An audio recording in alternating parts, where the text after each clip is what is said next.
Hindi ko pa siya nabubuksan pero humihingi na ako ng pasensya sa iba na inayawan 'to, pero ako ginusto ko siya. Ni basta nagandahan ako sa kanya, gustong-gusto ko talaga siya, hindi ko alam basta nagustuhan ko siya. So ito bumili ulit ako.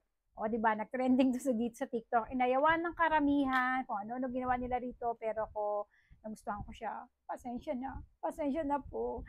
Ito yung luma ko, ubos na, ayan, oh.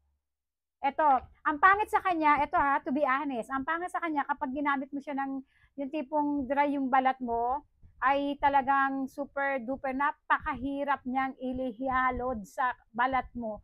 Yung tipong magbubuo siya, yung pamumutay nandun talaga.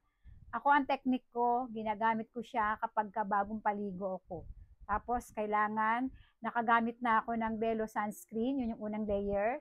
And then maglo-lotion na ako ng Silka papaya. O, di ba sinabi ba? And after nun, syempre medyo ma-moisture pa kasi may lotion. Ito na agad yung nilalagay ko. And boom! Ang bilis niyang i-blend, as in, hindi ka mahihirapan. Iba kasi na nakita natin sa TikTok, dito sa video, talagang ginamit nila ng, parang ngayon, bawa ngayon, nilagay ko sa mukha ko, talagang super duper, napakahirap niya gamitin. Yun yung totoo. At yun yung katotohanan. At super white ka siya kapag gano'n yung ginawa nyo. Kaya ang ginagawa ko, kailangan na belo muna, na sunscreen, yung muna yung first layer ko, and then pangalawa lotion na Silka, and eto na, pangatlo na to. At Mima, gusto ko siya kasi nag-glow-glow siya. Oo, alam mo, dahil nga sa white cast.